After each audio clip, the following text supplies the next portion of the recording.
guys. We are back with the Screen Team, and I'm proud to be joined by my good friend Michael here.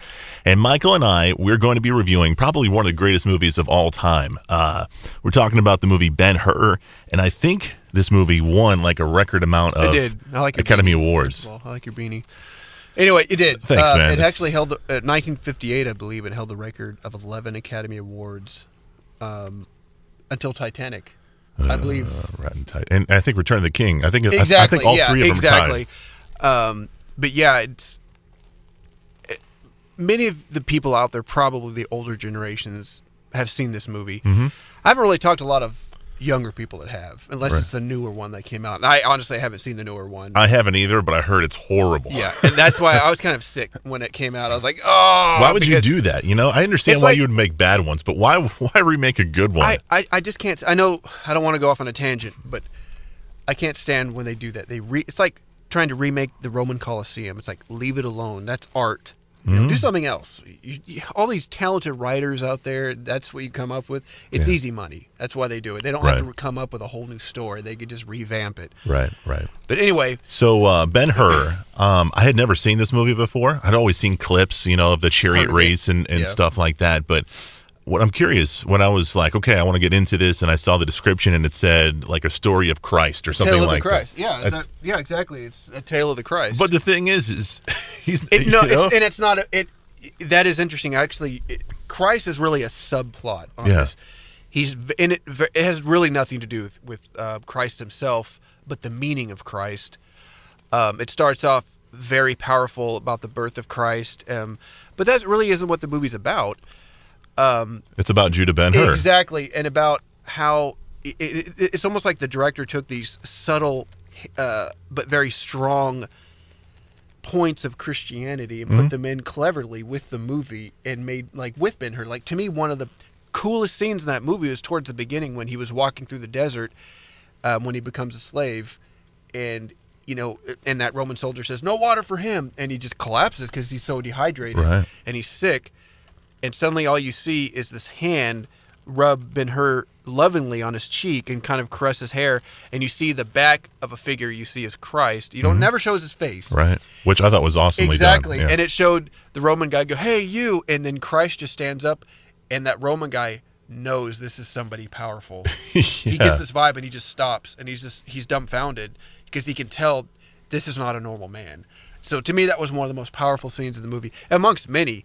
It's a very long movie. In fact, the version that I have, I don't know if you saw this, back in the day with movies, it was an event. Mm-hmm. You got dressed up, you took your family, and you were there for a while, not just because the movie was long, but this actually has an overture, and it's like 10 minutes long, just music playing. Then there's an intermission, too. Yeah, exactly, and that's when people would get up and they would get their candy and they would get ready and the movie would start, and then they had an intermission, and it even shows in the version that I have, the intermission, you actually have to flip it over, and it's like a 10-minute intermission for people to get up, use the bathroom. It's almost like a play or exactly. That's a good way to put it. It was like a movie play, the way they had it set up. But anyway, to me, if I had to pick 10 of the greatest movies, this would definitely be on it. I think it's an incredibly powerful movie. It's a well-written movie, well-directed, acted. Well, let me ask you something. There's a lot of movies that are well-acted, well-written, all that stuff. Why is this one so high for you?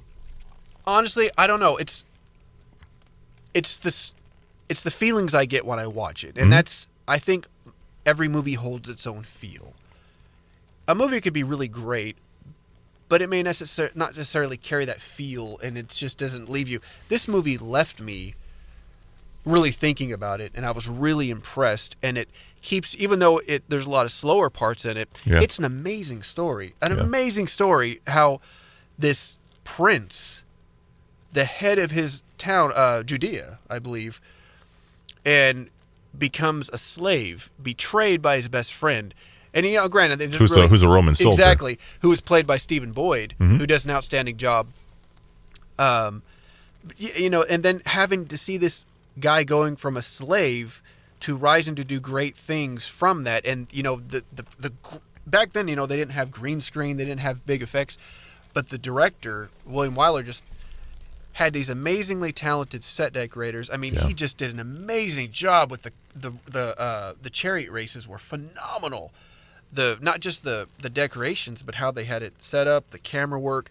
It really was a revolutionary movie ahead of its time, and I think that's what really impressed me. And unfortunately, Stephen Boyd died very young. Did he was really? Like 44, 43 of a heart attack playing golf in L.A. somewhere. Wow. He wasn't healthy, but he was fit, and which was very surprising. But both Charlton Heston and him obviously are two of the stars in it, and both of them do outstanding jobs. So it's one of the movies I enjoy watching. When I say regularly, I mean Maybe once a year. Yeah, once a year maybe, because it's a long movie. Yeah, it's like 3.5 hours, Exactly, something like that. at least. Yeah.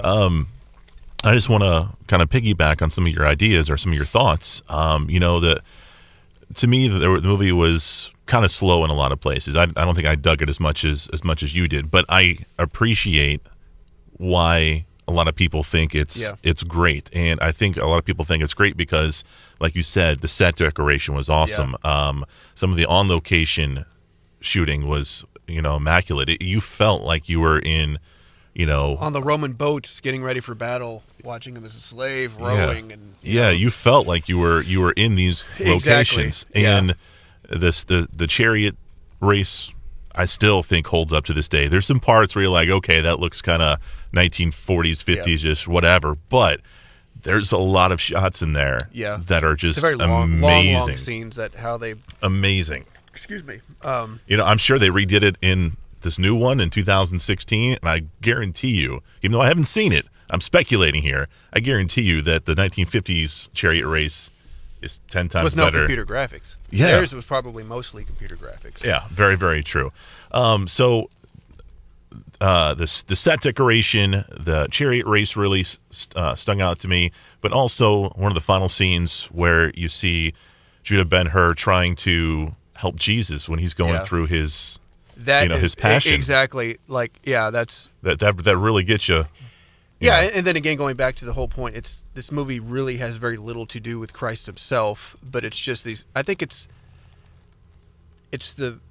such the power of Christ's meaning with the love and the help, and Judah Ben-Hur knows that this guy is something special. You can see he sees it, he senses it. There's so many people in this movie trying to teach Ben-Hur because Jesus is teaching these people around him, and these people are trying to spread the message to Ben-Hur because Ben-Hur is upset. He's been wronged. He's been betrayed. Betrayed of the worst kind. He has every right to be angry and upset and want revenge, and everyone's telling him, "Hey, this is not the path." Well, one of the wise men, in fact. At the beginning, one of the wise men is the guy, Balthazar? exactly, who's looking for Christ. That's kind of his point in the movie, and he ends up being one of Judah Ben-Hur's coaches in a way of life, and towards the second half of the movie is with him, and phenomenal movie. Give it a lot of the newer generations, if you listen, give it a chance, but definitely it's not one of those movies you're going to be playing on your cell phone to. You need to pay attention, which seems to be so many people now. If I just want to rip on the movie, just not really the movie, more Charlton Heston. Charlton Heston. Charlton Heston won an Academy Award for this film, but Charlton Heston, he just has that over the top. Well, believe it or not, that was a style. So I got noticed like back in that style, it was still very theatrical in many ways, and I think that's why, again, getting off a little tangent, Marlon Brando and James Dean brought that style of the method acting, the natural, and that's what really introduced cinema to a different direction. But back then it was like when they kissed, it was very. I'll wear this ring until I'm married.